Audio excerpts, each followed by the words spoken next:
bienvenue à ce webinaire Ayez de l'attitude dans vos projets et découvrez des outils qui vont engendrer un plus grand engagement des membres de votre équipe de projet. Donc, j'aimerais faire le petit test également avec vous, à savoir si vous m'entendez bien. Donc, peut-être utiliser le pouce en l'air pour pouvoir, ou lever la main pour pouvoir indiquer là, si vous m'entendez bien. Est-ce que ça semble fonctionner? Je ne vois pas les pouces en l'air. Oui, ça fonctionne. Donc, on va pouvoir commencer. Comme Luc le mentionnait, je souhaite établir plus une conversation, avoir des interactions avec vous. J'ai des questions pour vous, mais au fur et à mesure, je vais prendre vos questions. Il y a Gabriel qui va m'aider donc à gérer les questions. Et naturellement, on aura quand même une période de questions à la fin du webinaire. D'abord, je me présente, Danielle Michaud. Mon parcours professionnel, j'ai débuté ma carrière en tant que comptable. J'ai fait des études donc en comptabilité, mais mon ambition était de devenir gestionnaire. Dès le départ, je savais que je voulais devenir gestionnaire. Donc, j'ai été gestionnaire autant en finance et par la suite en formation. Ce qui m'a amené donc au niveau de la formation à faire des prises de conscience et me transférer un peu de mon fonctionnement, ma carrière vers le coaching de gestion parce que je suis persuadée que, bon, des webinaires, des ateliers, j'en fais beaucoup, je suis tout à fait convaincue de la plus-value. En même temps, ce qui est essentiel, c'est que les acquisitions d'apprentissage, en fait, les apprentissages soient transférés dans les milieux professionnels pour pouvoir en bénéficier autant soi-même que l'organisation. Donc, c'est ce qui m'a amené vers le coaching. Donc, mon intention aujourd'hui, c'est de vous transmettre des outils qui sont utilisés par les coachs, mais pour vous permettre d'avoir une attitude coach dans le cadre de vos projets. La présentation que je vous fais aujourd'hui, elle est tenue dans le cadre d'une entente qui a été signée entre PMI Montréal et ICF Québec. Qu'est-ce que c'est ICF? C'est l'association mondiale, la plus grande association mondiale de coachs qui réunit 26 000 coachs. L'entente couvre deux aspects, un aspect promotionnel de rayonnement autant pour le PMI que pour ICF Québec. Et aussi le transfert de connaissances, donc on ose espérer, c'est clair que les coachs ont besoin des connaissances du gestionnaire de projet pour pouvoir mieux accompagner leurs clients corporatifs et j'ose espérer que les gestionnaires de projet pourront bénéficier des connaissances des coachs pour mieux accompagner aussi leur équipe. Donc, ce que je vais faire, pour vous permettre de mieux vous concentrer sur la présentation, je vais fermer ma vidéo et je ne sais plus comment faire là, ici. D'accord. Je pense que je peux la faire ici. Donc, voilà. Et je reviendrai avec la webcam au moment de la période de questions à la fin. Alors, ce que je vous propose, en fait, le programme que je vous propose, je vais juste trouver la façon de changer ma diapo. Ça fonctionnait tout à l'heure, là, je ne le trouve plus. La technologie, quand ça fonctionne, c'est super. Attendez un petit peu. On va changer les choses, on va les mettre autrement. Voilà, ça va fonctionner. Alors, au programme, qu'est-ce que l'attitude coach du gestionnaire? En fait, là, on va regarder les différentes attitudes, postures que le gestionnaire peut prendre. Quels sont les besoins, en fait, des membres de l'équipe? Pour pouvoir bien accompagner nos équipes, on doit combler ces besoins des membres de l'équipe. Quels sont les outils du coach qui pourront être transférables dans l'accompagnement de vos équipes? Et naturellement, un résumé des différentes notions. Et comme prochaine étape, en fait, en tant que coach de gestion, j'aime toujours savoir qu'est-ce que les gens vont faire avec les apprentissages qu'ils ont fait lors des ateliers ou des webinaires. Donc, je vous poserai la question à la fin, avec quoi repartez-vous et qu'est-ce que vous allez mettre en pratique dès demain matin? Donc, vous savez que je vais vous poser cette question-là. Vous pouvez vous préparer au fur et à mesure qu'on va avancer dans la présentation. Alors, l'attitude du gestionnaire. Je vous invite à imaginer que nous sommes dans une salle de réunion où il y a une rencontre de gestion avec tous les membres de votre équipe de gestion de projet. Et vous, comme gestionnaire de projet, vous pouvez prendre plusieurs postures pour accompagner votre équipe vers le succès de votre projet. Quelle posture ou quelle attitude vous choisirez? Plusieurs postures, donc, peuvent être prises. J'en présente 3 ici pour accompagner son équipe. Une attitude ou une posture de conseiller où vous allez donner les réponses par rapport à ce que vous avez appris ou par rapport à ce que vous avez observé chez d'autres clients ou dans d'autres projets. Une attitude plutôt de mentor où vous allez transmettre votre réponse toujours selon votre propre modèle et selon ce que vous avez vécu dans votre environnement. Ou encore une posture ou une attitude coach qui vous permettra ici d'aider à trouver la réponse, en fait, à aider les membres de votre équipe à trouver leur propre réponse selon leur motivation, selon leurs compétences, selon leurs préférences et naturellement selon le contexte et le projet que vous êtes en train de mener. Donc, ce qu'on dit ici, c'est que le coach va vous guider à trouver vos propres réponses. Il aura en fait un objectif bien précis, naturellement atteindre l'objectif du projet, c'est sûr, et également contribuer au développement individuel des membres de chacun des membres de son équipe. Donc, cet objectif de développement de chacun des membres de son équipe, c'est exactement l'objectif principal du coach professionnel, qui est la réussite du coaché, aligné sur ce que le coaché souhaite accomplir. Certains diront que si le client payeur est l'organisation, le coach devrait aligner et son objectif devrait être l'atteinte des objectifs de l'entreprise. De mon côté, je prétends que l'objectif de l'entreprise passe d'abord par la réussite des individus qui la composent. Donc, c'est pour ça que le coach professionnel certifié axera le coaching, le programme de coaching, vers la réussite du coaché. Donc, avant de pouvoir coacher, que ce soit coacher un individu comme coach de gestion professionnelle certifié ou encore comme gestionnaire de projet qui prend une posture de coach, une attitude coach, il faut d'abord bien se connaître, ou enfin se connaître le plus possible. Ici, je vous présente différents styles de gestion. Excusez-moi. Donc, ce que je souhaite vous transmettre comme information, c'est que tous ces styles de gestion ont des côtés positifs et souvent, on n'a pas un seul style de gestion, on a une combinaison de ces styles de gestion.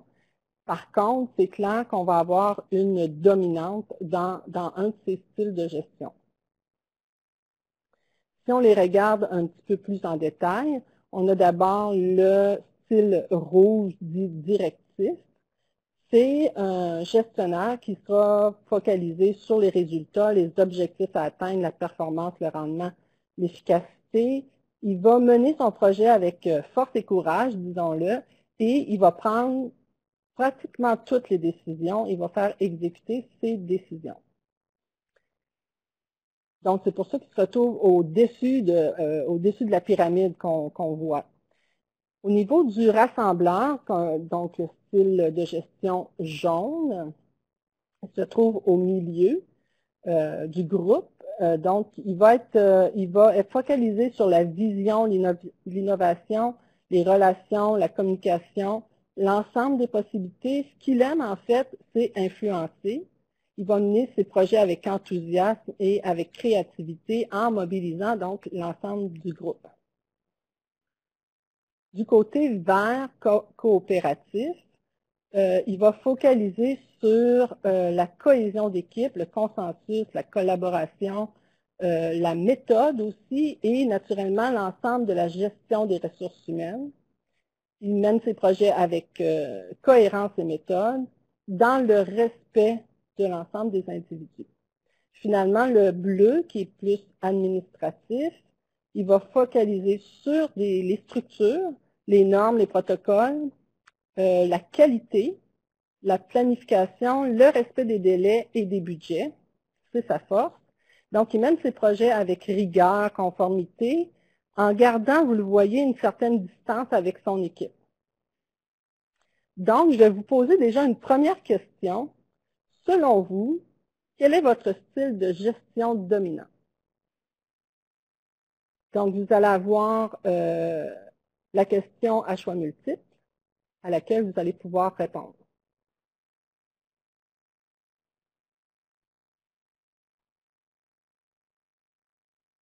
J'inviterai les gens à répondre par la boîte de conversation puisque la boîte questions multiples ne semble pas vouloir s'activer, donc je m'en excuse.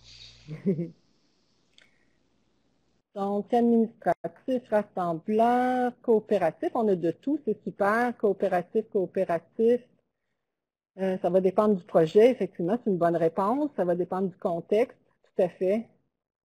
Rassembleur, coopératif, d'accord. Les gens se reconnaissent déjà 2 styles ou 3 styles différents, donc c'est bien, tout à fait. On n'est jamais un seul modèle. Ah, voilà, on a notre boîte, fait que si vous pouviez répondre, ça va être plus facile de voir des résultats compilés.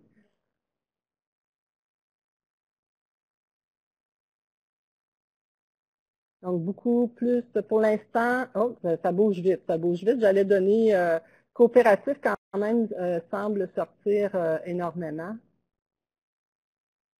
Administratif qui est moins,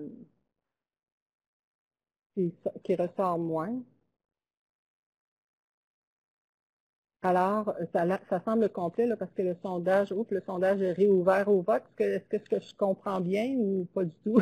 Parce que je vois que le sondage, pardon, est fermé au vote.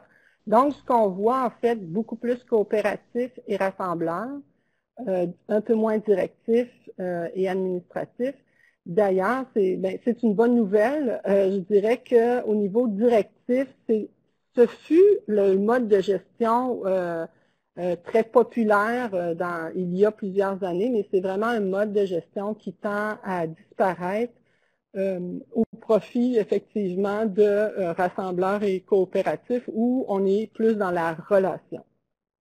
Donc, déjà, c'est vraiment important de pouvoir se connaître. Je vous dirais que de façon très générale, là, je vais faire de la grosse généralité. Les conseillers utilisent souvent des modèles, ce qui est des modèles puis des normes bien précises, ce qui est la caractéristique des administratifs. Donc, en tant que conseiller, il pourrait avoir une dominante administrative, du style de gestion administratif. Au niveau des mentors, on peut en trouver un peu partout, c'est clair. En même temps, si les gestionnaires précédemment étaient beaucoup plus directifs, peut-être qu'on trouve plus de mentors directifs, j'en sais rien. C'est encore une généralité. Au niveau des coachs, je vous dirais qu'effectivement, ça se retrouve plus au niveau du rassembleur et du coopératif. Je dirais même plus du côté rassembleur, puisque le rassembleur, ce qu'il souhaite faire, c'est influencer et aider les autres à se développer. Donc, c'est vraiment la caractéristique du rassembleur, du côté jaune. Donc, voilà pour les différents styles de gestion. Donc, je vous invite à vous questionner, en fait, sur votre style de gestion, votre posture aussi. Est-ce que je prends une posture de conseiller ou de mentor ou de coach? Naturellement, je vais vous inciter à prendre une posture de coach et d'avoir une attitude coach, c'est sûr. Pour continuer, en fait, ou pour voir les effets du coaching, pour vous inciter peut-être à aller plus sur l'attitude coach, en fait, il y a PricewaterhouseCoopers qui a fait un sondage auprès des propriétaires d'entreprises en 2009. Ce sont des propriétaires d'entreprises qui ont implanté des programmes de coaching dans leur organisation. Et on leur a demandé quels ont été les effets sur votre organisation suite au programme de coaching. Donc, j'aimerais vous entendre sur votre perception des effets sur les entreprises lorsqu'on implante des programmes de coaching. Et moi, je prétends, en fait, je vous fais faire cet exercice-là parce que je prétends que ce soit un coach professionnel certifié qui vient de l'externe ou un gestionnaire qui prend une attitude coach, les effets sont similaires. Donc, j'aimerais vous entendre sur quels sont, en fait, je vous donne la question, ça va être plus simple. Selon vous, quels sont les effets du coaching ou de l'attitude coach des gestionnaires pour les organisations? Et je vous ai mis un exemple, par exemple, améliorer la qualité de vie au travail. Alors, j'attends vos réponses.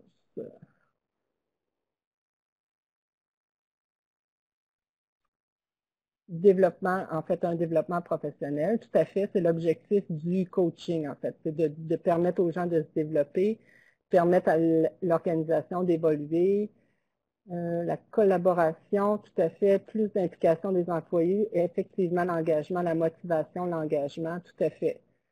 Motivation accrue.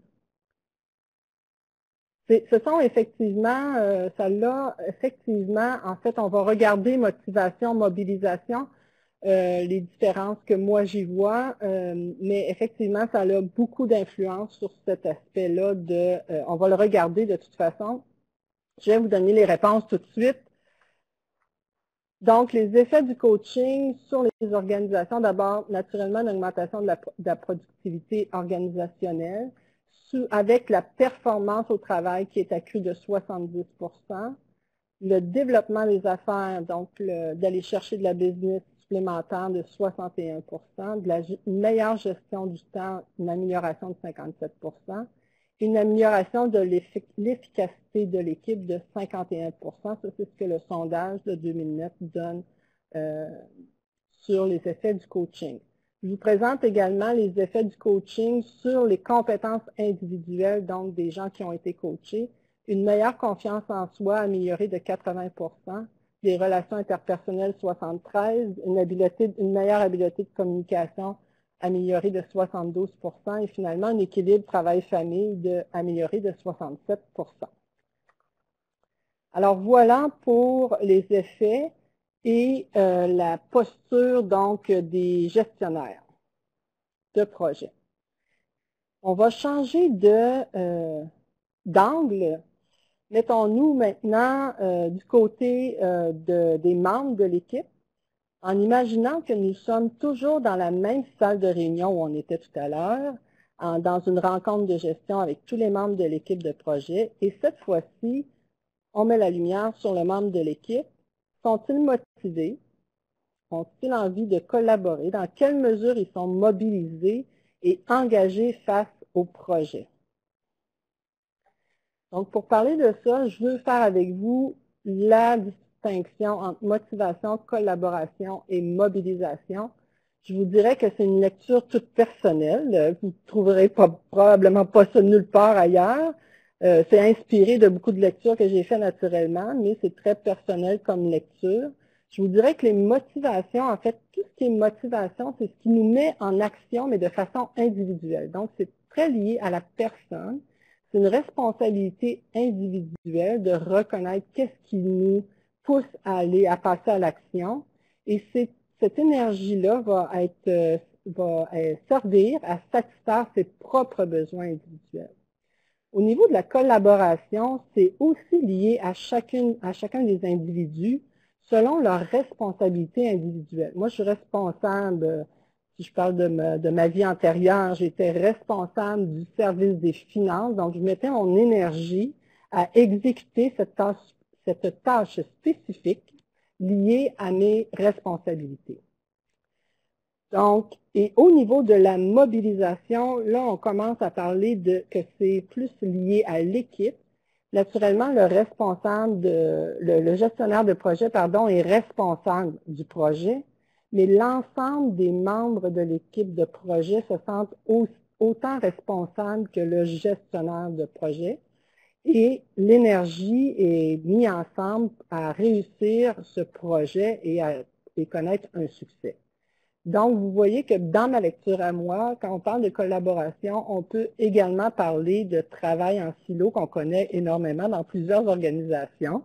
Alors que quand on commence à parler de mobilisation, s'il y a quelqu'un qui est dans le pétrin par rapport à ses responsabilités individuelles, à ce moment-là, tout le monde va mettre la main à la pâte pour que le projet puisse réussir et atteindre le succès souhaité. En fait, je vais vous poser la question, comment ça se passe jusqu'à présent? Donc, je voulais juste voir avec vous, est-ce que vous avez des questions? Vous êtes d'accord avec ce que je vous dis? Vous n'êtes pas d'accord du tout? Excusez-moi, comme ça, je vais me permettre, envoyez-moi une petite question ou un pouce en l'air, ou ça va super bien, ou je comprends rien. Dites-moi-le. C'est difficile d'avoir plus de feedback là, quand on est... donc, je vois des mains en l'air, c'est super. Donc, les gens, un petit crochet, d'accord, les mains en l'air, un petit sourire, c'est super. Donc, parfait. Donc, je vais continuer sur cette lancée parce que pour parler de mobilisation et s'assurer qu'on qu'on crée un esprit de mobilisation dans notre équipe, il faut s'assurer de rencontrer les besoins des membres de l'équipe. Et il y a des besoins à la base de la mobilisation qui sont les suivants. Pour être mobilisé, il faut s'assurer que tout le monde comprend bien le sens de ses actions. Comprendre vers où on s'en va, à quoi ça va ressembler la finalité de ce projet-là. Savoir pourquoi moi, je dois me mettre en action. Et naturellement, il y a une partie plutôt personnelle qui est d'être motivé à agir. Donc, reconnaître ses propres façons, en fait, qu'est-ce qui va nous mettre en action individuellement pour servir ce projet-là, mais bien comprendre. On va se mettre en action seulement si on comprend bien le sens, en fait. Un autre besoin, c'est d'avoir le sentiment qu'on exerce un pouvoir. Donc, on est conscient de la contribution réelle que moi, comme individu, j'apporte à ce projet-là. D'avoir ce pouvoir d'influencer également et d'avoir le sentiment de pouvoir agir de façon efficace. Il y a une partie très importante qui revient. Tout ça, en fait, c'est la responsabilité du gestionnaire de projet de mettre tout ça en place. Et pour que les gens sentent qu'ils peuvent agir efficacement, il faut leur donner les outils nécessaires, il faut qu'ils aient le temps nécessaire pour le faire. On se bat toujours avec le temps. C'est super important parce que autrement, ils ont l'impression de ne pas exercer le pouvoir nécessaire avec leur contribution et pas à la hauteur de la situation. Excusez-moi. Dernier besoin à la base de la mobilisation, c'est être valorisé. Donc, se sentir respecté, soutenu, être reconnu pour sa contribution, donc avoir de la rétroaction de façon régulière et naturellement travailler dans un environnement harmonieux qui est tout à fait la responsabilité du gestionnaire. Pour pouvoir, en fait, s'assurer de donner du sens, ça, je pense que c'est vraiment la mission, la vision, la valeur, les attentes que vous avez face aux gens dans les différents projets, pour s'assurer que les gens vont exercer leur pouvoir et pour faire toute la valorisation possible des gens qui sont dans votre équipe, il faut quand même bien les connaître. Et pour bien les connaître et les reconnaître, donc, je vous présente exactement, les gestionnaires ne sont pas si différents des membres de l'équipe. En fait, on a encore ici, avec le profil NOVA, des caractéristiques de chacun des individus avec des dominantes, comme je vous le disais. On n'est pas juste un, juste l'autre, on a quand même des dominantes. Et tout ça, ce sont des gens qui sont très bénéfiques dans les différents projets. Dans le fond, il faut être en mesure de reconnaître, est-ce que les différentes personnes sont plus orientées sur la tâche, vous le voyez en haut, donc orientées sur la tâche, ce sont plus les bleus et les rouges. Est-ce qu'ils sont plus orientés sur la relation?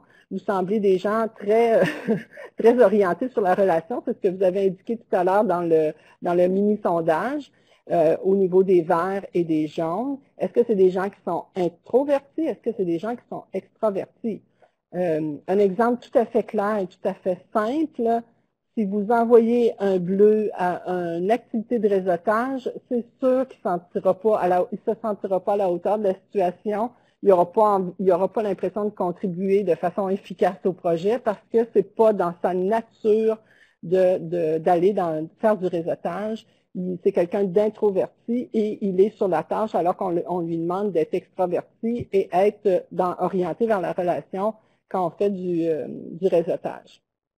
Si on regarde l'ensemble, en fait, les grands points là, pour chacune des caractéristiques, mais du point de vue des individus, le rouge aura besoin tout le temps de défis, d'être dans l'action. Ça ne va jamais assez vite pour lui dans les projets. Sa force, c'est toute sa détermination et la persévérance qu'il va mettre dans le projet. Le jaune, de son côté, il aime influencer, on l'a dit tout à l'heure. Il aime travailler dans le plaisir. Quand on apporte du changement, il est toujours content. Lui, il est très sollicité par les changements, puis il aime ça. Donc, sa force, c'est toujours l'enthousiasme face au changement, mais face à toutes les situations. Et il a une grande capacité à communiquer. Du côté des verts, le vert cherche l'harmonie. Donc, naturellement, contrairement au jaune, le vert ne sera pas attiré vers le changement. Au contraire, lui, quand c'est le statu quo, il aime beaucoup ça. Sa force, sa grande force, ça va être l'écoute.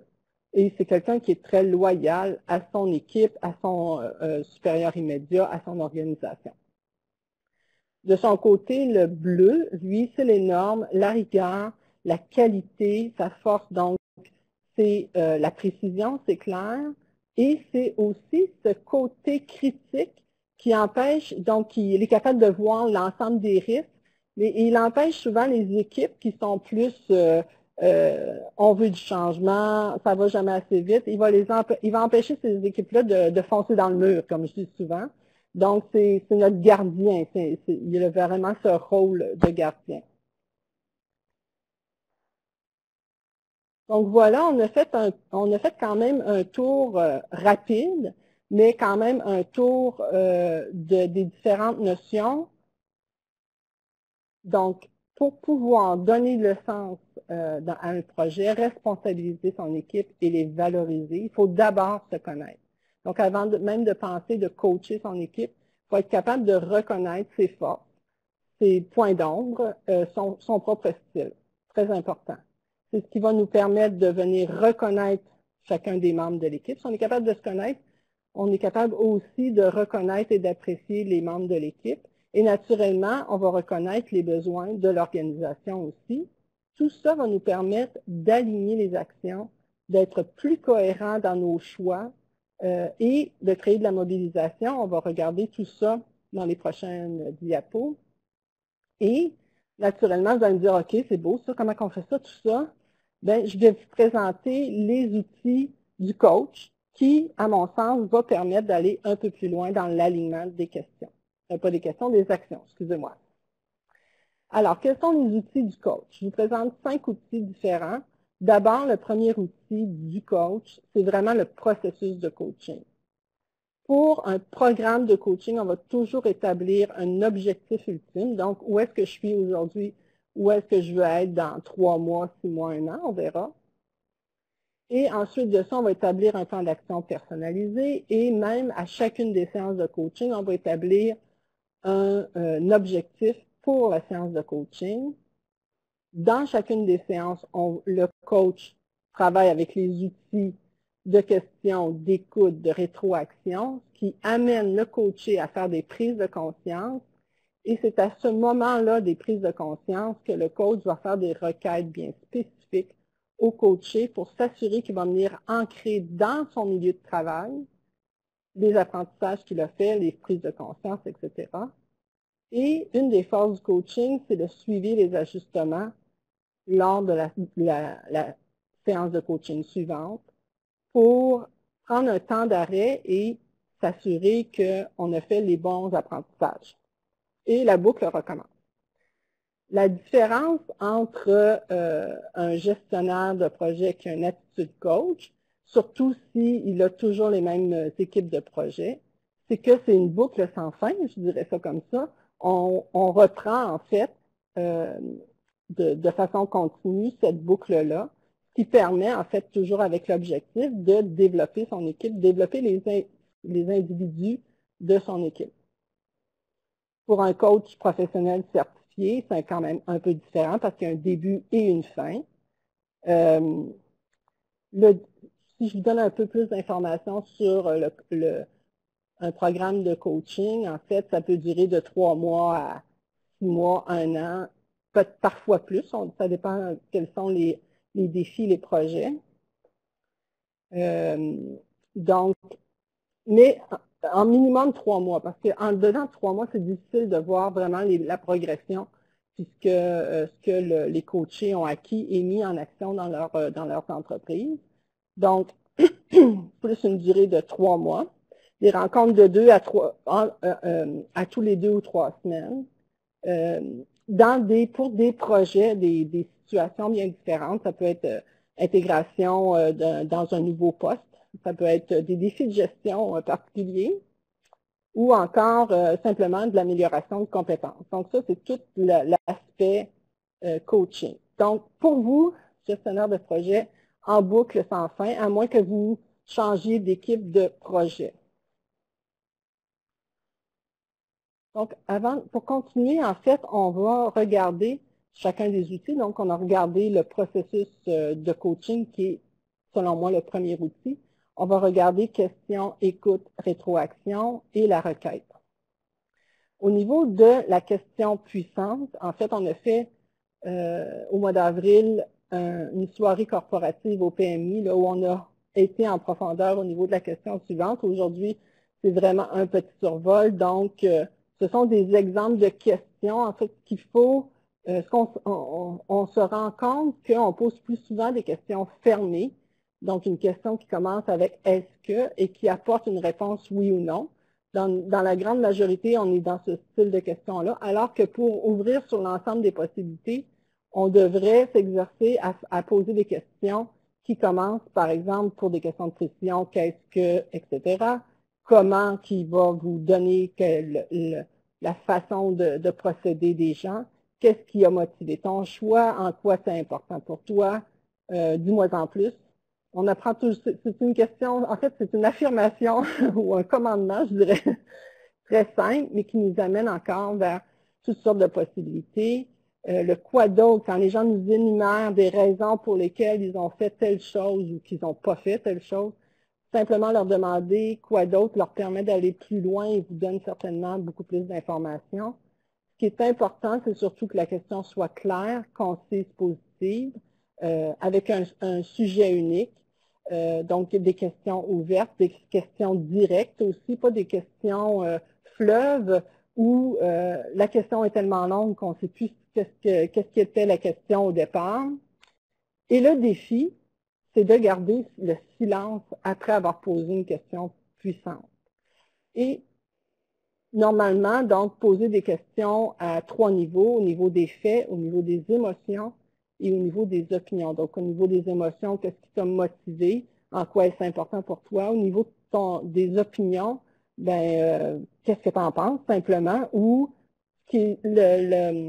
j'entendais récemment que la question la plus mobilisatrice est « Quelle est ta suggestion ?»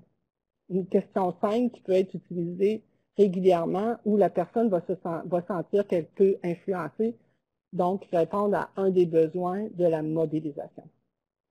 Voilà pour les questions et je vous disais, suivi d'un silence, mais ensuite, c'est toute l'écoute active. Alors qu'on pense que l'écoute est une action plutôt passive, je vais vous démontrer que c'est plutôt actif comme action.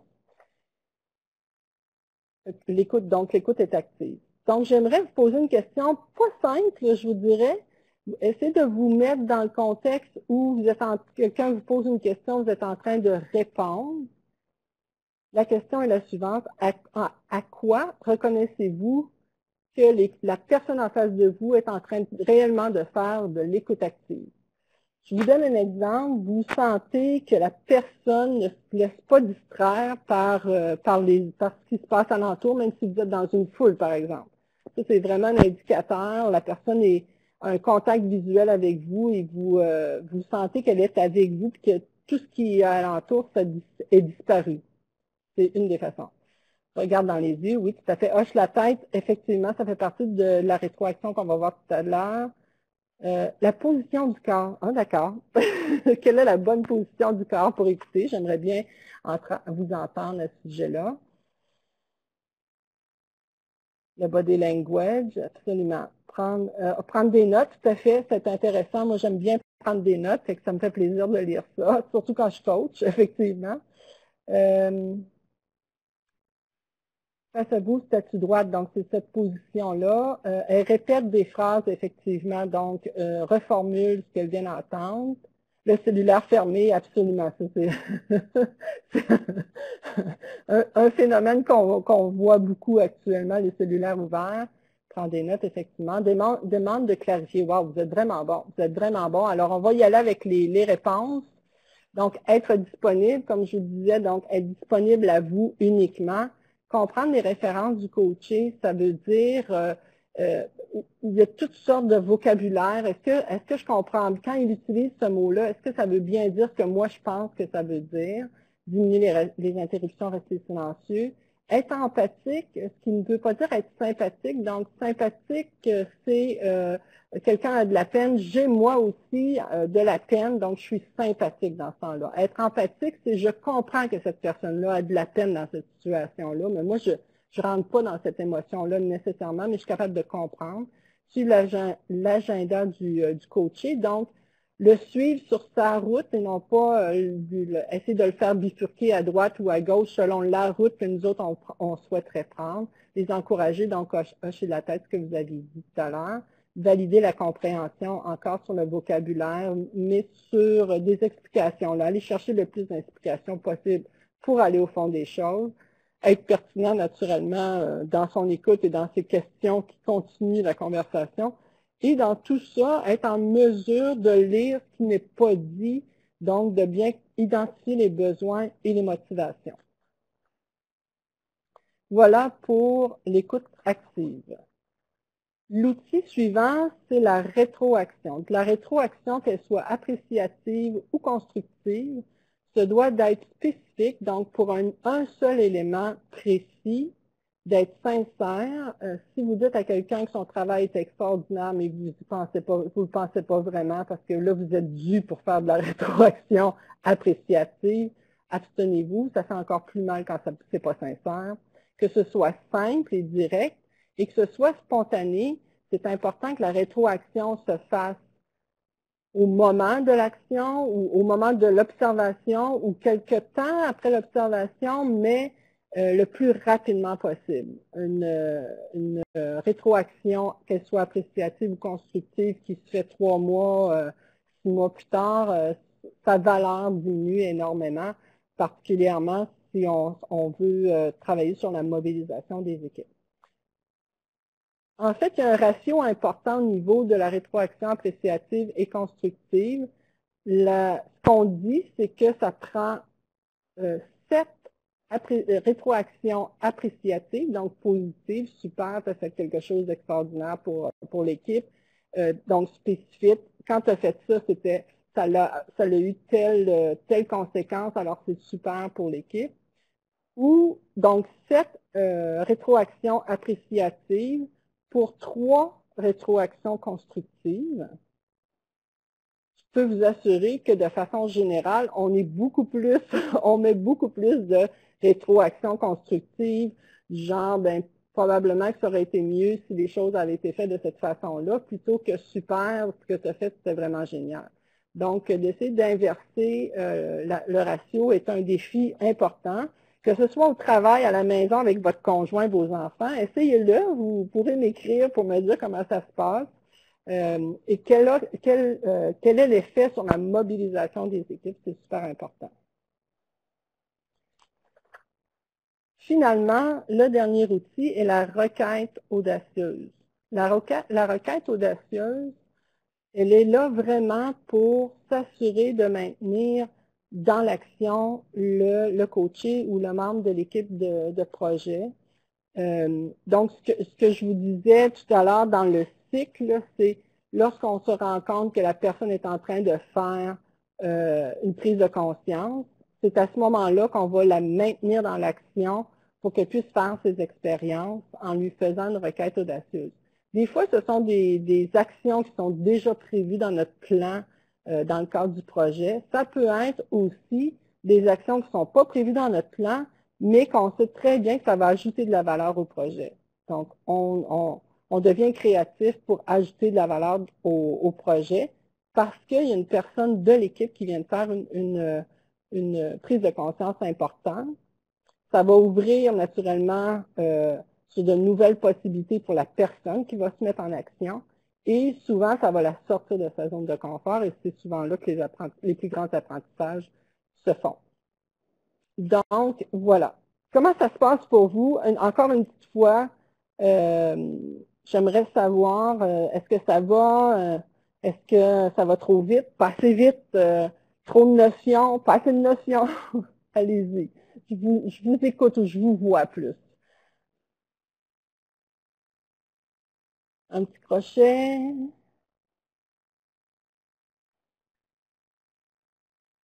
Pas de réaction, hein, ça va très bien. Ah oui, très bien, c'est bon, je ne regardais pas au bon endroit. OK, ça va bien, intéressant. Super. Génial. En fait, le temps file, j'imagine, oui, ça file, ça va bien, mais on est dans notre temps. La prochaine, en fait, ce que je voudrais faire avec vous pour... il y a une question. Il y a une question.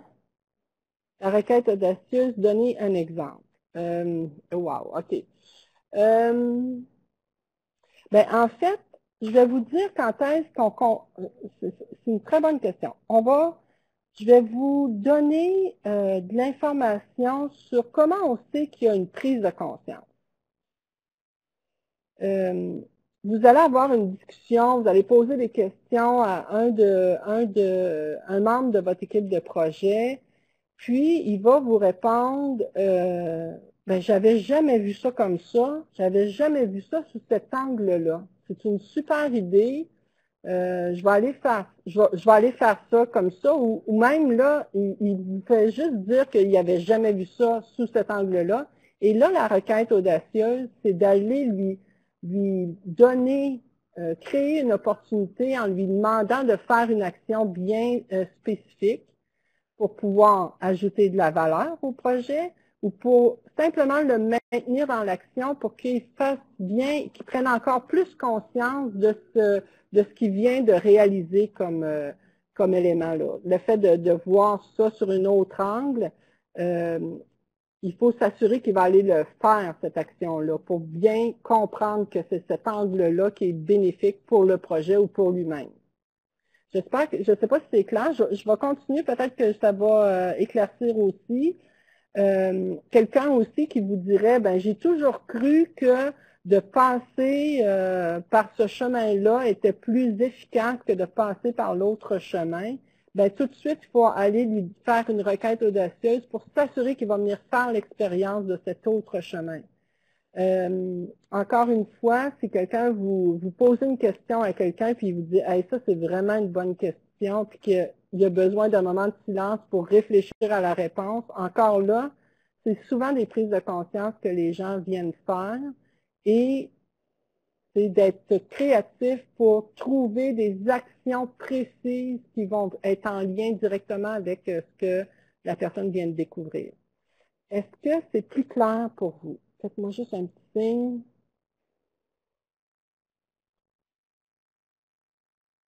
Donc, ils sont en train d'écrire. Oui, oui, ça aide effectivement. Super. Excellent. Alors, on va pouvoir continuer à ce moment-là. Puis, en fait, c'est le résumé. On est rendu au résumé. Puis, on va partir, en fait, du processus de coaching qui est soit en continu pour les gestionnaires de projets qui ont les mêmes équipes ou de façon avec un début et une fin pour des gestionnaires de projet aussi qui changent d'équipe à chaque projet. Dans le fond, ce que je veux voir avec vous, c'est les effets de suivre un processus de coaching et d'utiliser les outils du coach et en même temps d'intégrer les différentes notions qu'on a vues durant le webinaire. Donc, le processus, établir un objectif dans vos projets, vous les avez toujours ces objectifs-là et un plan d'action. de poser des questions, écouter et faire du feedback ou avoir de la rétroaction, que ce soit positif, que ce soit appréciatif ou constructif, qui va amener, donc, questions, rétroaction, qui va amener à des prises de conscience, auxquelles on va venir lier une requête pour s'assurer que les gens comprennent bien et font l'expérience de la prise de conscience qu'ils viennent de faire, une expérience réelle, qui va les amener à se développer. Et naturellement, comme c'est sous forme de requêtes qui font leur développement, c'est un développement dans l'action. On le mentionnait plus tôt, en fait, pour pouvoir donc coacher son équipe, il faut d'abord bien se connaître. En se connaissant, on va être plus ouvert à poser des questions, à écouter, à être dans la rétroaction, qui va faire en sorte, en posant ces questions, en étant dans l'écoute de la rétroaction, on reconnaît les membres de notre équipe et de la même façon, on va aller chercher de l'information supplémentaire sur l'organisation, la mission, vision, valeur, les objectifs de l'organisation, ce qui va nous permettre, à nous comme gestionnaires de projet, de mieux aligner les actions selon les compétences, selon les préférences, les intérêts de chacune des personnes dans notre équipe. L'effet que ça aura sur en fait, ça aura un effet de transfert de la motivation individuelle vers une collaboration pour un projet, mais en fonction de mes responsabilités personnelles, pour aller vers une mobilisation d'équipe parce qu'on aura donné du sens. Les gens se sentiront qu'ils ont une valeur à travers le projet et se sentiront valorisés puisqu'on aura 7 rétroactions pour 7 rétroactions appréciatives pour 3 rétroactions constructives. Les rétroactions constructives sont importantes également puisqu'ils amènent quand même à grandir. Mais c'est important de mobiliser et de reconnaître le travail qui a été accompli. Donc, voilà pour le résumé. Je vous ai préparé les 7 commandements du gestionnaire avec l'attitude coach. Donc, très clair, tu seras sur la vision, tes objectifs et tes attentes face au projet que tu mènes. Des questions que tu poseras pour bien connaître les membres de ton équipe. Avec tes oreilles et ton cœur, tu écouteras les réponses à tes questions avec des silences également. La bonne tâche, tu pourras attribuer à la bonne personne. De la reconnaissance, tu feras fréquemment en remerciant, félicitant. Au besoin, tu réorienteras ceux qui se sont perdus sur le chemin, donc avec de la rétroaction constructive. Et en continu, tu t'assureras que les membres de l'équipe sont engagés et partagent la responsabilité du projet, ce qui est tout à fait au cœur de la mobilisation. Alors voilà, comme promis au début, je vais vous demander quelle requête audacieuse, donc quelle requête aurez-vous l'audace de vous faire à vous-même? En fait, normalement, ça devrait être lié à votre principal apprentissage là, durant le webinaire. Ceci pour vous maintenir dans l'action, pour ajouter de la valeur à votre gestion de projet, pour ouvrir sur de nouvelles possibilités ou même sortir de votre zone de confort. Alors, j'attends des réponses. Quelle est la requête que vous aurez l'audace de vous faire à vous-même? Ça va peut-être inspirer les autres aussi.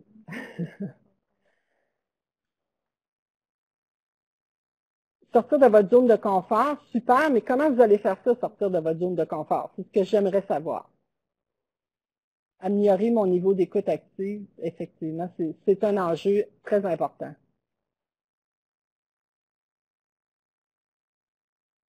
Question puissante, simple et efficace, tout à fait. L'écoute active, qui est un enjeu, ouvrir des nouvelles possibilités, appliquer les principes de questions puissantes, super. Arrêtez de répondre. Moi, en fait, comme gestionnaire, j'aime bien cette réponse-là parce que c'est probablement un des moments importants de ma carrière de gestionnaire. C'est au moment où j'ai pris consciemment la décision d'arrêter de donner des réponses, mais plutôt poser des questions. Je vous dirais que ça l'a perturbé certains membres de mon équipe, mais ils s'y ont fait, puis en plus, ils se sont sentis beaucoup plus mobilisés. Moi, je l'ai constaté, c'est pour ça que je répands la bonne nouvelle, je dirais. Aller vers les membres plutôt que d'attendre qu'ils viennent à moi, absolument. Ajouter de la valeur en proposant et défendant des idées, tout à fait. Super.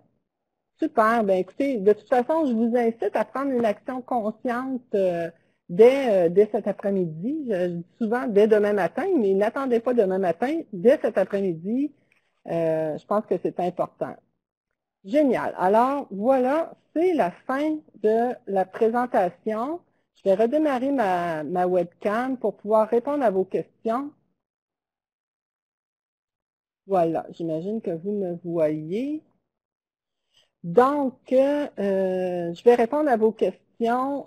Vous pouvez me dire comment ça s'est passé pour vous, parce que comme je ne veux pas que les gens posent des questions fermées, je ne poserai pas la question « Avez-vous des questions? » parce que c'est une question fermée.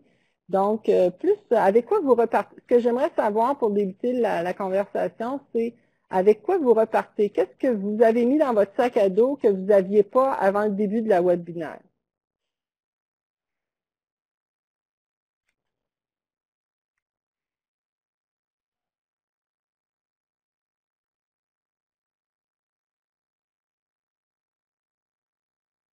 J'ai vu qu'il y avait quelqu'un qui... Ah oui, il y a des participants qui sont en train d'écrire.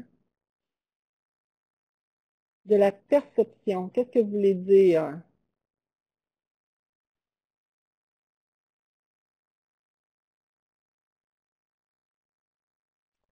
Que faire si un membre de l'équipe qui est plus rébarbatif au coaching?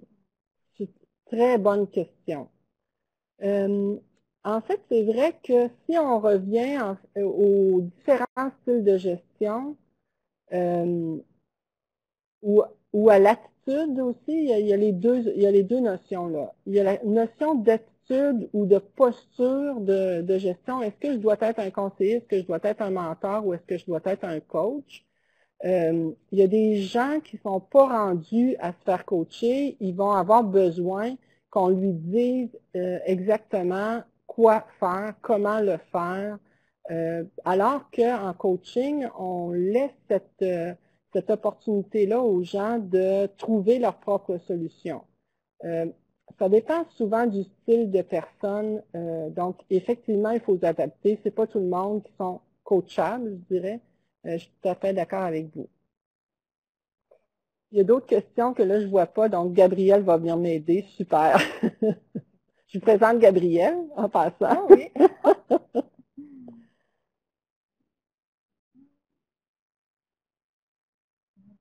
Mobiliser en étant de permettre aux membres de l'équipe de trouver un sens à leur tâche, comprendre le pourquoi de leur tâche. Quels seraient quelques exemples d'outils appréciatifs versus constructifs?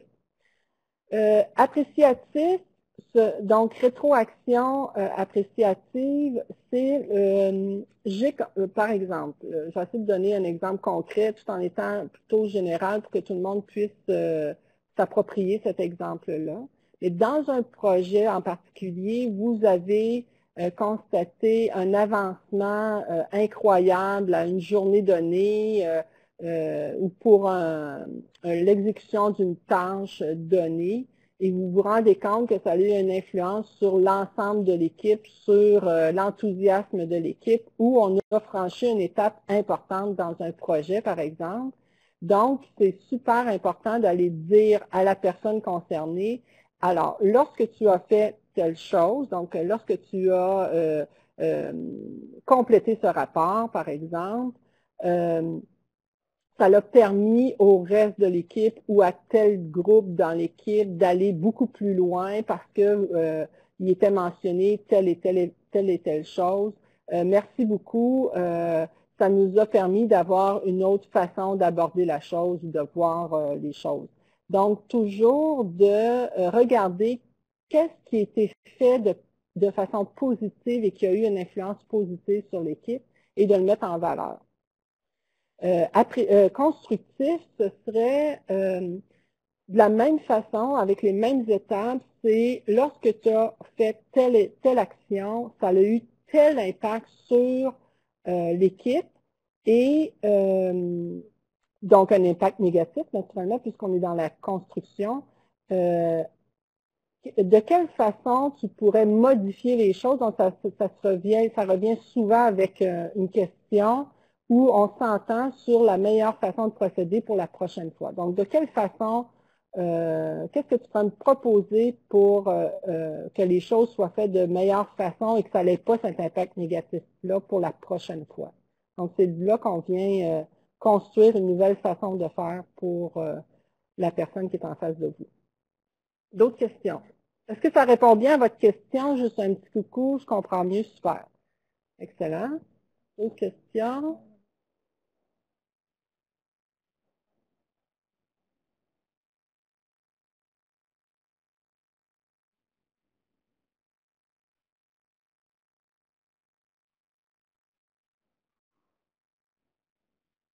C'est ça, celle qu'on voit, c'est celle qu'on vient de faire. Prenez-vous une approche plus informelle? C'est une bonne question. En fait, ce que je me suis rendu compte dans ma carrière de gestionnaire, et même il y a des sondages là, qui sont sortis à ce niveau-là, qui disaient que les gens aimaient ça, avoir de l'évaluation, de façon générale, hein, c'est pas tout le monde, mais de façon générale, les gens apprécient avoir des évaluations du rendement de façon périodique, et périodique étant plus qu'une fois ou 2 fois par année. En même temps, je pense que le plus beau compliment qu'un employé peut nous faire au moment de l'évaluation du rendement, c'est de nous dire que pendant cette rencontre qui est très formelle, il n'apprend rien de nouveau parce que tout ce qu'on lui apprend, on vient confirmer l'ensemble des éléments qu'on a fait tout au long de l'année ou tout au long du 6 mois ou du 3 mois précédent. Donc, à ce moment-là, je privilégie l'informel. En fait, c'est vraiment au niveau de la rétroaction, il faut s'assurer qu'on fait des rétroactions de façon rapide, spontanée. Donc, à ce moment-là, toute la rétroaction devrait déjà être faite avant d'arriver à l'évaluation du rendement. Excuse-moi, je n'ai pas compris ta question. Wow, là, un projet entièrement matriciel, il faut que vous m'expliquiez parce que je ne connais pas ça. Alors, Gilles, vous devez me donner un peu d'indication sur le projet matriciel. Là, vous êtes dans le vocabulaire. Super, parce que vous êtes dans le vocabulaire du gestionnaire de projet, que je ne connais pas encore assez.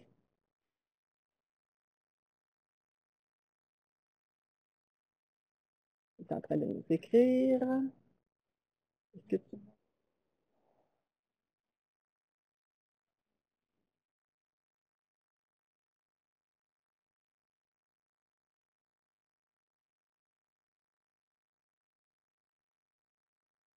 En fait, si je comprends bien, j'essaie d'inventer une explication parce que je reçois pas le... Est-ce qu'on le reçoit?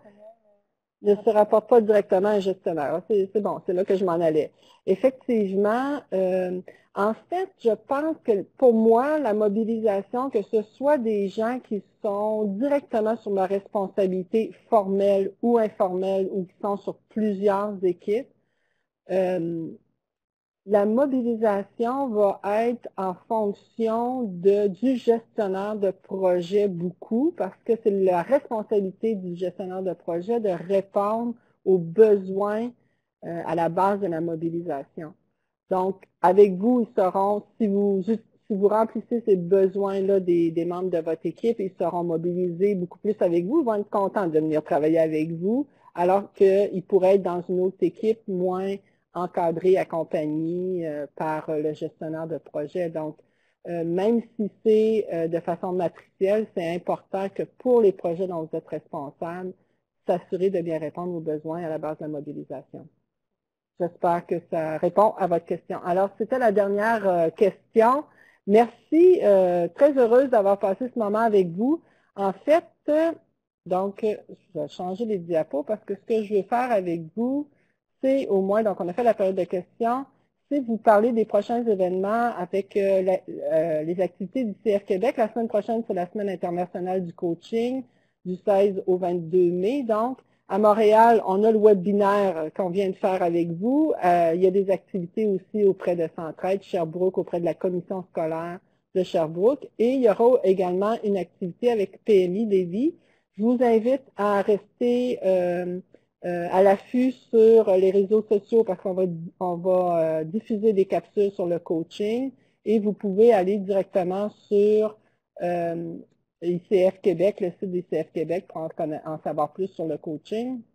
Maintenant, si vous avez des questions à poser à une coach certifiée, envoyez-moi des questions, je n'ai pas de problème, ça va me faire plaisir de vous répondre par courriel ou même par téléphone. Et finalement, je vous invite à compléter le sondage qui va être déposé donc dans la boîte de conversation ou ailleurs. Je crois que effectivement, il a déjà été déposé, donc prendre quelques minutes pour compléter le sondage. Alors, je vous remercie beaucoup et je vous souhaite une excellente après-midi. Au revoir. Au revoir.